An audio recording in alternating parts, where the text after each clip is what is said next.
Welcome to special live. నేను రమ్మా మండువా. ఈరోజు లైవ్లో భాగంగా మనం తీసుకోబోతున్న టాపిక్ ఏంటంటే బీఆర్ఎస్ అధినేత కేసీఆర్ ఈరోజు చంద్రబాబు నాయుడుతో టచ్లోకి వచ్చారా అంటే అవుననే చెప్పాలి. ఆల్రెడీ గత అసెంబ్లీ ఎన్నికల సమయంలోనే చంద్రబాబు నాయుడుతో బీఆర్ఎస్ అధినేత కేసీఆర్ టచ్లోకి వచ్చినట్టు ప్రచారం జరిగింది. ఇక ఆయన ఎప్పుడైతే ఓడిపోయి ఆ తర్వాత అసెంబ్లీ ఎన్నికల తర్వాత తన తుంటి ఎముక వెరకొట్టుకుని ఫామ్ హౌస్కి పరిమితమైన కొన్ని రోజులు ఆ తర్వాత నందినగర్లోని ఇంట్లో ఉండడం జరిగింది. ఈ పరిణామాల క్రమంలోనే ఆయన హాస్పిటల్లో ఉన్న సమయంలోనే ముందుగా రేవంత్ రెడ్డి సీఎం హోదాలో ఆయన పరామర్శించారు. ఆ తర్వాత చంద్రబాబు నాయుడు కూడా తనకి రాష్ట్ర విభజన సమయం నుంచి కూడా కేసీఆర్ తన ప్రధాన శత్రువుగా మారిన ప్రధాన ప్రత్యర్థిగా మారిన స్వయంగా చంద్రబాబు నాయుడు ఆయన అపాయింట్మెంట్ తీసుకొని మరి వెళ్ళి హాస్పిటల్లో ఆయన పరామర్శించడం జరిగింది. సో అయితే ఈ పరిణామాల తర్వాత మాత్రం ఎక్కడ కేసీఆర్కి సంబంధించో చంద్రబాబు నాయుడుకి సంబంధించో వార్తలు అయితేనో వాళ్ళిద్దరు కలిశారనే అంశానికి సంబంధించో ఎక్కడ ఒక ప్రచారం అయితే జరగలేదు. అలాంటిది రేపటి ఎంపీ ఎన్నికలు జరగబోతున్న సమయం ఇది. ఒకవైపు ఏపీలో కూడా ఎలక్షన్స్ జరగబోతూ ఉన్నాయి. మరోవైపు చూసినట్లయితే ఈ రోజున అత్యంత కీలకంగా లోక్సభ ఎన్నికలు మారబోతూ ఉన్నాయి. ఇంకోవైపు కవిత అరెస్టుతో బీఆర్ఎస్ అతలాకుతలమవుతూ వస్తోంది. ఇలాంటి సమయంలో చంద్రబాబు నాయుడిని కలవడం ద్వారా చంద్రబాబు నాయుడుతో టచ్లోకి రావడం ద్వారా కేసీఆర్ ఎలాంటి ప్రయత్నం ఆశిస్తూ ఉన్నారు, అదేవిధంగా ఇలాంటి సిచ్యువేషన్లో ఒక క్రిటికల్ సిచ్యువేషన్లో కేసీఆర్ చంద్రబాబు నాయుడుతో ఎందుకు టచ్లోకి వచ్చారు, కవిత అరెస్ట్ మీద ఇంకేమన్నా చంద్రబాబు నాయుడుతో ఆయన మాట్లాడాలనుకుంటున్నారా, లేకపోతే బీజేపీతో చంద్రబాబు నాయుడు సయోధ్యగా కుదుర్చుకున్న క్రమంలో ఈ రోజున పొత్తులతో ఎన్నికలకు వెళ్తున్న సమయంలో బీజేపీతో లాబీయింగ్ కోసమే తన కూతురు అరెస్ట్ విషయంలో చంద్రబాబుతోనే ఆయన తిరిగి ఆయనతో ఏదైతే చేతులు కలిపే ప్రయత్నం చేస్తారా. సో ఈ ప్రశ్నలన్నీ కూడా నిజంగా తెలంగాణ రాజకీయాల్లో హాట్ టాపిక్ అవుతూ ఉన్నాయి.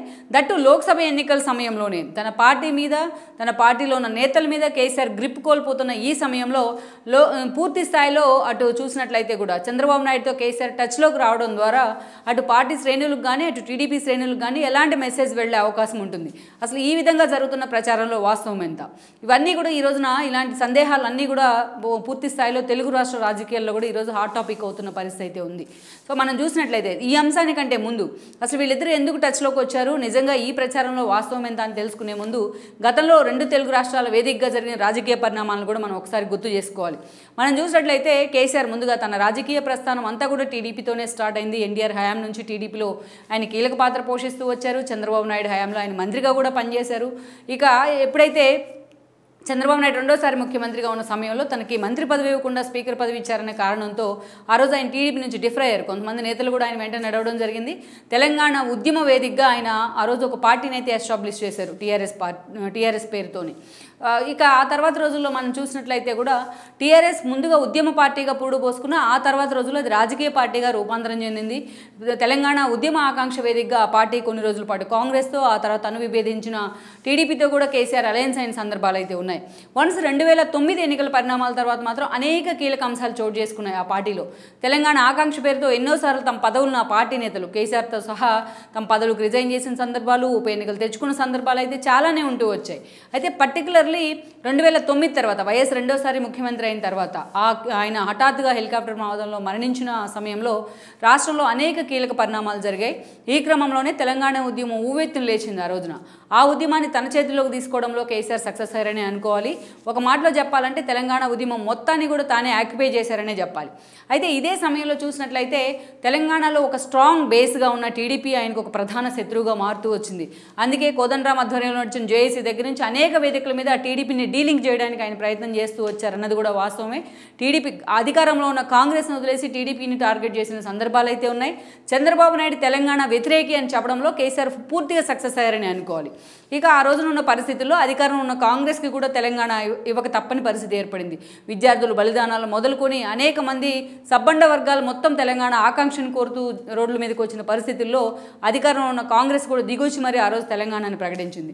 వన్స్ రాష్ట్ర విభజన జరిగిన తర్వాత ఇంకా పూర్తి స్థాయిలో కేసీఆర్ తానే తెలంగాణకు జాతిపిత, తానే చావు నోట్లో తలబెట్టి తెలంగాణ తీసుకొచ్చాను ఒక సెంటిమెంట్ ప్రచారంతో ఆయన తెలంగాణ తొలి రాష్ట్రానికి సీఎం కావడం జరిగింది. ఎట్ ద సేమ్ టైం మనం చూసినట్లయితే చంద్రబాబు నాయుడు కూడా విభజిత ఏపీకి ఆయన సీఎం అయి ఉన్నారు 2014 ఎన్నికల్లో. కొన్ని రోజుల పాటు వీళ్ళిద్దరి మధ్య సత్సంబంధాలే ఉంటూ వచ్చాయి. ఈవెన్ బీజేపీతో పొత్తుల్లో భాగంగా చంద్రబాబు నాయుడు పోలవరం ముంపు మండలాన్ని ఏపీలో కలపాలంటూ కూడా ఆయన గెజిట్ నోటిఫికేషన్ ఇచ్చేదాకా కూడా సీఎంగా ప్రమాణ స్వీకారం చేయలేదు. బట్ కేసీఆర్ ఎక్కడా కూడా దాన్ని డినై చేయలేదు, ఒక మాట కూడా మాట్లాడలేదు అప్పట్లో. ఇక ఆ తర్వాత రోజుల్లో కొన్ని రోజుల పాటు సత్సంబంధాలే కొనసాగినాయి. ఈవెన్ అమరావతి లాంటి ఇష్యూస్లో కూడా సిఆర్డీఏ ఏర్పాటు చేసి అమరావతిని రాజధానిగా ప్రకటించిన సమయంలో కేసీఆర్ స్వయంగా గెస్ట్గా రావడం జరిగింది ఆ కార్యక్రమానికి మోడీతో పాటు. సో అలా కొన్ని రోజులు సత్సంబంధాలే ఉంటూ వచ్చాయి. ఎప్పుడైతే వన్స్ కేసీఆర్ సీఎం అయిన తర్వాత అటు కాంగ్రెస్తో పాటు ఇటు టీడీపీ మీద కూడా ఫోకస్ పెట్టారు. ఏకంగా టీడీపీ నుంచి గెలిచిన ఎమ్మెల్యేలు మొత్తాన్ని కూడా తన వైపు గ్రాప్ చేసుకునే ప్రయత్నం, ఏకంగా టీడీఎల్పీనే విలీనం చేసుకునే ప్రయత్నం అయితే జరుగుతూ వచ్చింది. ఈ క్రమంలోనే ఎమ్మెల్సీ ఎన్నికలు తెర మీదకి రావడం కానీ, సో రేవంత్ అప్పటికే సీనియర్ నేతలంతా టీడీపీ నుంచి వెళ్ళిపోవడం జరిగింది. ఈవెన్ 2014 సమయంలోనే చాలామంది వెళ్ళిపోయినారు ఎన్నికల సమయంలో. మిగతా నేతలు కూడా గెలిచిన వాళ్ళు కూడా చాలామంది టీఆర్ఎస్ జెండా కప్పుకున్నారు. ఇక ఆ తర్వాత పరిస్థితుల్లో ఓటుకు నోటు ఇష్యూ తెర మీదకి వచ్చింది. ఎమ్మెల్సీ ఎన్నికల రూపంలో తనకు బలం లేకపోయినా మరో అభ్యర్థిని కేసీఆర్ పెట్టే ప్రయత్నం చేయడం, ఆ ఎమ్మెల్సీ ఎన్నికలను తమ వైపు తిప్పుకునేందుకు టీడీపీ ప్రయత్నం చేయడం, రేవంత్ రెడ్డి ఓటుకు నోటు కేసులో ఆ రోజు ఇరుక్కునే ప్రయత్నం చేయడం. సో ఇవన్నీ కూడా టీడీపీని నిజంగానే కొద్దిగా తెలంగాణలో పూర్తిగా డిమోరలైజ్ అయితే చేస్తూ వచ్చాయి. ఈ పరిణామాల తర్వాత రేవంత్ రెడ్డి కూడా ఆయన వెళ్ళి కాంగ్రెస్లో వర్కింగ్ ప్రెసిడెంట్ అయ్యారు, ఆ తర్వాత పీసీసీ చీఫ్ అయ్యారు, ఈ రోజు ముఖ్యమంత్రిగా ఉన్నారు. ఇక అప్పటి నుంచి కూడా ఎప్పుడైతే ఓటుకు నోటు అంశం తెర మీదకి వచ్చిందో అప్పటి నుంచి కేసీఆర్ వర్సెస్ చంద్రబాబు అన్నట్టుగా రాష్ట్రంలో పరిణామాలు చోటు చేసుకున్నాయి. ఇక పర్టికులర్లీ బీజేపీతో విభజన హామీల వేదికగా బీజేపీతో తాను డిఫర్ అయిన తర్వాత చంద్రబాబు నాయుడు 2018 ముందస్తు ఎన్నికల సమయంలో, తెలంగాణ ముందస్తు ఎన్నికల సమయంలో ఆ రోజున కాంగ్రెస్తోని పొత్తులు పెట్టుకునే ప్రయత్నం చేశారు. ఇది పూర్తిగా ఒక సెంటిమెంట్ అస్త్రంగా, యాక్చువల్ నిజానికి ఆ రోజు కేసీఆర్కి అప్పటిదాకా ఒక సెంటిమెంట్ అనేది అయితే లేదు 2014లో లాగా. అదే ఒక సెంటిమెంట్ అస్త్రంగా మార్చుకున్నారు ఆయన. చంద్రబాబు నాయుడు కాంగ్రెస్ పొత్తుల్ని బూచిగా చూపిస్తూ ఆ రోజున కేసీఆర్ సీఎం కావడం జరిగింది. ఈ పరిణామాల తర్వాత తాను మరోసారి సీఎం అయిన తర్వాత చంద్రబాబు నాయుడికి రిటర్న్ గిఫ్ట్ పేరుతో ఆయన హడావిడి చేశారు. రిటర్న్ గిఫ్ట్ పేరుతో హడావిడి చేయడమే కాదు, తలసాని లాంటి మంత్రుల వరకు అనేక మందిని ఏపీకి పంపించే ప్రయత్నం చేశారు. జగన్కి అనుకూలంగా చంద్రబాబు నాయుడికి వ్యతిరేకంగా ప్రచారం కూడా చేయిస్తూ వచ్చారు. ఆ తర్వాత ఎన్నికల సమయంలో ఇక ఏకంగా బీజేపీ కూడా జగన్ మీద ఫోకస్ పెట్టింది. అటు బీజేపీ ఇటు కేసీఆర్ ఇద్దరు కలిసి జగన్మోహన్ రెడ్డి సీఎం కావడంలో కీలక పాత్ర పోషించారన్నది కూడా వాస్తవం. ఇప్పటిదాకా కేసీఆర్ మీద ఉన్న విమర్శ కూడా అదే. ఇక జగన్మోహన్ రెడ్డి సీఎం అయిన తర్వాత కేసీఆర్ జగన్మోహన్ రెడ్డికి మధ్య ఒక విడదీయరాని ఒక బాండింగ్ అయితే ఏర్పడింది. ఈవెన్ మాది అన్నదమ్ముల సంబంధం అంటూ కూడా ఎన్నోసార్లు మాట్లాడుకున్నారు. ఒకరికొకరు ఇచ్చిపుచ్చుకున్న సందర్భాలు ఉన్నాయి. ఏకంగా విభజన ఆస్తులను కూడా ఇచ్చిపుచ్చుకున్న సందర్భాలు ఉన్నాయి. అటు తాడేపల్లి కేసీఆర్ వెళ్తే ఇటు స్వయంగా ప్రగతి భవన్కు జగన్మోహన్ రెడ్డి హాజరైన సందర్భాలు ఉన్నాయి. కాళేశ్వరం లాంటి శంకుస్థాపనలకు ఓపెనింగ్లు కూడా జగన్మోహన్ రెడ్డి చీఫ్ గెస్ట్గా వెళ్ళిన సందర్భాలు కూడా ఉన్నాయి. సో అప్పటి నుంచి కూడా చంద్రబాబు నాయుడు మీద అదే స్థాయిలో వ్యతిరేకత వ్యక్తం చేస్తూ వచ్చారు కేసీఆర్. టీడీపీనో లేకపోతే చంద్రబాబు నాయుడునో టార్గెట్ చేయాలంటే అందరికన్నా ముందుండేవాళ్ళు. ఒక మాటలో చెప్పాలంటే కేసీఆర్ చంద్రబాబు నాయుడు టార్గెట్ చేసినట్టు even Jaganmohan Reddy and team కూడా టార్గెట్ చేసి ఉండదు. ఆ స్థాయిలో ఒక 10 ఏళ్ల పాటు చంద్రబాబు నాయుడిని, ఆయన ఫ్యామిలీని, ఆయన కుటుంబాన్ని టార్గెట్ చేస్తూ కేసీఆర్ ఎన్నోసార్లు కాంట్రవర్సీ స్టేట్మెంట్స్ ఇచ్చిన సందర్భాలు ఉన్నాయి. ఇక ఆ పరిణామాలన్నీ ఒక ఎత్తు అయితే, ఇటీవల అసెంబ్లీ ఎన్నికల్లో ఏదైతే చంద్రబాబు నాయుడు 2018లోనే ఈ విషయం జరిగింది. ఆ రోజు బీఆర్ఎస్తో పొత్తు పెట్టుకో, అప్పటికి టీఆర్ఎస్ఏ ఉండేది, టీఆర్ఎస్తో పొత్తు పెట్టుకోమని చంద్రబాబు నాయుడు అడిగారంటూ కూడా ఆ రోజు కేసీఆర్ బయటపెడతాం. కానీ ఇవన్నీ జరుగుతూ వచ్చాయి. ఇక 2019 ఎన్నికల సమయానికి పూర్తిగా చంద్రబాబు ఓడిపోయిన తర్వాత అటు బీజేపీ విషయంలో కావచ్చు, ఇటు బీఆర్ఎస్ విషయంలో కావచ్చు పూర్తిగా సైలెంట్ అయిపోయారు. ఆయన పూర్తిగా రాష్ట్రం మీదే ఫోకస్ పెట్టి జగన్ అండ్ టీంని టార్గెట్ చేస్తూ వచ్చారు. ఇక తీరా ఇప్పుడు ఎన్నికలు దగ్గర పడుతూ ఉన్న సమయంలో చంద్రబాబు నాయుడు ఇటీవల అరెస్ట్ కావడం జరిగింది గత సెప్టెంబర్లో. ఆయన స్కిల్ డెవలప్మెంట్ కేసులో 52 రోజుల పాటు జైల్లో ఉంచగలిగారు జగన్మోహన్ రెడ్డి. ఈ సమయంలోనే అటు కేటీఆర్ కానీ ఇటు కేసీఆర్ కానీ చంద్రబాబు నాయుడు అరెస్ట్ను అవహేళన చేస్తూ మాట్లాడిన తీరు, ఏపీలో నిరసనలు చేసుకోండి, మహారాష్ట్రంలో ఏం సంబంధం అంటూ కేటీఆర్ ఎంతో అహంకారపూరితంగా మాట్లాడిన తీరు ఇక్కడ చంద్రబాబు నాయుడు అభిమానులకి, టీడీపీ అభిమానులకి తెలంగాణలో ఆగ్రహం తెప్పించింది. ఆ ఎఫెక్ట్ మొత్తం కూడా కాంగ్రెస్ వైపు ఓట్ బ్యాంక్ రూపంలో ర్యాలీ అయింది. ఈ క్రమంలోనే కాంగ్రెస్ అధికారంలో కూడా వచ్చింది. ఐటీ ఎంప్లాయీస్ మొదలుకొని అనేక మంది కేటీఆర్కి వ్యతిరేకంగా మారడం జరిగింది. ఈ ఎఫెక్ట్ కాంగ్రెస్ వైపు, రూరల్లో ఉన్న TDP vote bank, BC vote bank కూడా, సాలిడ్ ఓట్ బ్యాంక్ మొత్తం కూడా కాంగ్రెస్ వైపు వెళ్ళింది. ఈరోజు రేవంత్ రెడ్డి సీఎంగా ఉన్నారు అంటే తెలంగాణలో కాంగ్రెస్ తరపున చంద్రబాబు నాయుడు తెలంగాణలో పోటీ చేయొద్దన్న నిర్ణయం ఎంత భాగస్వామ్యమైందో ఆ గెలుపులో, అదే సమయంలో కేసీఆర్ చంద్రబాబు నాయుడు అరెస్ట్ విషయంలో కేసీఆర్ అండ్ కేటీఆర్ ఫ్యామిలీ వ్యవహరించిన తీరు కూడా ఒక కీలక భాగస్వామ్యమైందని మనం చెప్పుకోవాలి. ఇంకా ఆ పరిణామాల తర్వాత కేసీఆర్ ఓడిపోయిన తర్వాత అనేక సందర్భాల్లో చంద్రబాబు నాయుడు దానికి సానుకూలంగా మాట్లాడుతూ వచ్చారు. ఈవెన్ కేసీఆర్ పడి ఆయన కాలు విరగొట్టుకుని, తుంటి విరగొట్టుకుని హాస్పిటల్లో ఉన్న చంద్రబాబు నాయుడు వెళ్ళి పరామర్శించడం జరిగింది. ఈ విషయం మీద అనేక విమర్శలు వచ్చినా చంద్రబాబు నాయుడు మాత్రం పరామర్శ వైపే కూడా మొగ్గు చూపారు. అయితే ఇక ఈ పరిణామాల తర్వాత ఈ రోజున ఒక్కొక్కటిగా కేసీఆర్ అక్రమాలన్నీ కూడా రేవంత్ రెడ్డి బయటకు తీసే ప్రయత్నం చేస్తున్నారు.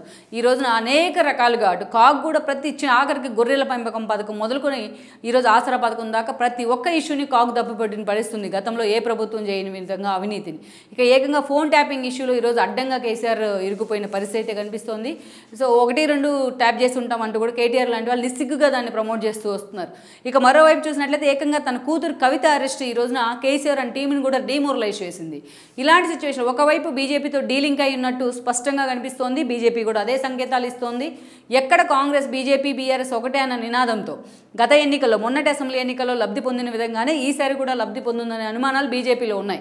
సో కారణాలు ఏవైనా కావచ్చు, ఒక మూవ్ అయితే వేశారు వాళ్ళు, కవిత అరెస్ట్ రూపంలో, అటు కేజ్రీ అరెస్ట్ రూపంలో. సో ఇలాంటి సిచ్యువేషన్లో ఈ రోజున పూర్తి స్థాయిలో బీజేపీ చాలా అలర్ట్ అయింది అనుకోవాలి. బీఆర్ఎస్ విషయంలోనూ ఎక్కడ బీఆర్ఎస్తో సంబంధాలు ఉన్నాయనే అంశాన్ని ఎక్కడ ఎక్స్ప్లాయిట్ చేయకుండా చాలా జాగ్రత్తగా డీల్ చేస్తూ వస్తుంది. సో ఇక్కడ మరోవైపు చూస్తే కేసీఆర్ ఫ్యామిలీ ఎప్పుడైతే బీజేపీతో డీలింక్ అయిందో, ఎప్పుడైతే పూర్తి స్థాయిలో కవిత అరెస్ట్ రూపంలో ఒక క్లారిటీ అయితే వచ్చిందో, ఈ పరిణామాల తర్వాత అటు ఏపీలో ప్యారలల్గా చంద్రబాబు నాయుడు బీజేపీతో పొత్తులకు వెళ్ళడం జరిగింది.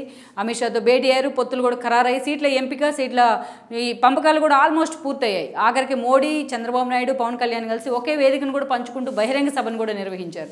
ఎప్పుడైతే కేసీఆర్ డీలింక్ అవుతూ వచ్చారో బీజేపీ నుంచి, అప్పుడు బీజేపీ ఏపీలో చంద్రబాబు నాయుడుని కలుపుకునే ప్రయత్నం చేసింది.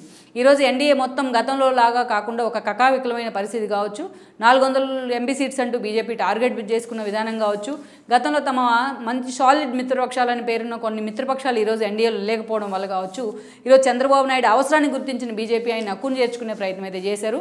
బట్ కేసీఆర్ అసెంబ్లీ ఎన్నికల్లో పూర్తిగా బోల్తా పడ్డారు కాబట్టి ఈరోజు ఆయన పక్కన పెట్టే ప్రయత్నం చేశారు. ఇక కేసీఆర్ చుట్టూ కూడా ఈరోజు కేసులు ముసురుకుంటున్న విధానం మాత్రం ఆ పార్టీని కూడా డిమోరలైజ్ చేస్తోంది. ఎంపీ ఎలక్షన్స్లో అసలు అభ్యర్థులు ఉన్నా కూడా పోటీ చేయమన్న వాళ్ళు వెనక్కి తగ్గుతున్న పరిస్థితి అయితే ఉంది. ఇక ఆరూరు రమేష్ లాంటి వాళ్ళని కిడ్నాప్ చేసే ప్రయత్నం చేసిన ఎర్రబెల్లి లాంటి వాళ్ళ దగ్గర ఉండి, బట్ వాళ్ళు కూడా తిరిగి బీజేపీ జెండా కప్పుకుంటున్న పరిస్థితి అయితే కనిపిస్తోంది. సో ఇలాంటి సిచ్యువేషన్లో ఈరోజు కేసీఆర్ చంద్రబాబు నాయుడుతో టచ్లోకి వచ్చారన్న ప్రచారం జరుగుతోంది. అందుకు కారణం కూడా ఉంది. ఈరోజు కేసీఆర్కి బీజేపీతో సత్సంబంధాలు అయితే లేవన్నది వాస్తవం. చంద్రబాబు నాయుడుతో సత్సంబంధాలు ఉన్నాయి కాబట్టి చంద్రబాబు నాయుడుతో ఈ ఇష్యూని డీల్ చేసే విధంగా కేసీఆర్ ప్రయత్నం చేస్తున్నారన్న చర్చ కూడా ఉంది. తన కూతురి అరెస్ట్ విషయం కావచ్చు, ఈరోజు తిహార్ జైల్లో ఆమెను ఉంచిన విధానం కావచ్చు, ఈ విషయాల మీద ఆయన చంద్రబాబు నాయుడుతో మాట్లాడారని కూడా చెప్తున్నారు. బీజేపీ పెద్దలతోని, అటు ఆర్ఎస్ఎస్ పెద్దలతోని కూడా ఆర్ఎస్ఎస్ పెద్దలతో చంద్రబాబు నాయుడుకి సన్నిహిత సంబంధాలు ఉన్నాయి. వాళ్ళతో ఈ ఇష్యూ డీల్ చేసేందుకే చంద్రబాబు నాయుడుతో కేసీఆర్ రాయబారం చేస్తున్నారు. ఆయనతో టచ్లోకి వచ్చారన్న ప్రచారం అయితే ఈరోజు వినిపిస్తోంది. దట్టు చంద్రబాబు తను పడి ఉన్నప్పుడు తనని పరామర్శించడానికి కూడా ఒక సానుకూల అంశంగా కేసీఆర్ చూస్తూ వస్తున్నారు. అందుకే ఈరోజు చంద్రబాబు నాయుడిని ముందు పెట్టి బీజేపీ నేతలతో మంతనాలు సాగించేందుకు కూడా ఆయన సిద్ధమవుతున్నారని చెప్తున్నారు. అయితే గతంలో తను కేసీఆర్ టార్గెట్ చేసినట్టు ఏ పొలిటీషియన్ కూడా టార్గెట్ చేసి ఉండరు. అలాంటి చంద్రబాబు అవన్నీ పక్కన పెట్టి కూడా కేసీఆర్ దగ్గరికి వెళ్ళడం జరిగింది. మరి ఇప్పుడున్న సిచ్యువేషన్లో కేసీఆర్ని దగ్గరికి తీసుకునే ప్రయత్నం చేస్తే అది బీజేపీకి కూడా ఆగ్రహం కలిగించే అంశం అవుతుంది. దట్టు ఈడీ లాంటి కేసుల విషయంలో చంద్రబాబుని అంత ఈజీగా ఇన్వాల్వ్ అవుతారని కూడా ఎవరు అనుకోం. అయితే ఇలాంటి సమయంలో చంద్రబాబు వైపు నుంచి మాత్రం కేసీఆర్ ఒక చిన్న ప్రయత్నం అయితే చేస్తూ ఉన్నారు. ఇప్పటికే ఆయనతో టచ్లోకి వచ్చారన్న ప్రచారం కూడా జరుగుతోంది. మరి ఈ పరిణామాలన్నీ కూడా చంద్రబాబు నాయుడు కేసీఆర్ సంబంధాన్ని, రాజకీయ సంబంధాన్ని ఎటువైపు లీడ్ చేసే అవకాశం ఉంది. దట్టు తన శిష్యుడైన రేవంత్ రెడ్డి కూడా చంద్రబాబు నాయుడు ఈ విషయంలో వ్యతిరేకంగా మారే అవకాశం అయితే ఉంటుంది. ఆల్రెడీ రేవంత్ రెడ్డి ఏపీ వచ్చి చంద్రబాబు నాయుడిని జగన్తో పాటు టార్గెట్ చేసే ప్రయత్నం చేస్తున్నారు. మరి ఇలాంటి సిచ్యువేషన్లో కేసీఆర్ నిజంగా చంద్రబాబు నాయుడుతో టచ్లోకి వచ్చినట్లయితే తన కూతురు అరెస్ట్ విషయంలో రేపటి కీలక పరిణామాలు ఎలా తెలంగాణ లోక్సభ ఎన్నికలను ప్రభావితం చేయబోతున్నాయి. దట్టు టీడీపీ ఓట్ బ్యాంక్ని దగ్గర చేసుకునే ఒక ప్రయత్నం కూడా దీని వెనక ఉందనే చెప్పాలి. మొన్న ఎలాగైతే కాంగ్రెస్కి ఆ ఓట్ బ్యాంక్ ర్యాలీ అయిందో, ఈసారి ఎంపీ ఎన్నికల్లో టీడీపీ అభ్యర్థులు టీడీపీకి ఉన్న ఓట్ బ్యాంక్ని తన వైపు తిప్పుకునే ప్రయత్నం కూడా ఒకటని దీంట్లో చెప్పుకోవచ్చు. సో ఇలాంటి సిచ్యువేషన్లో చంద్రబాబు నాయుడు కేసీఆర్ ప్రపోజల్కి ఎంతవరకు సానుకూలంగా స్పందించే అవకాశం ఉందనేది మనం చూడాల్సి ఉంటుంది. ఈ వీడియో మీకు నచ్చినట్లయితే please share, like and subscribe R24 Telugu.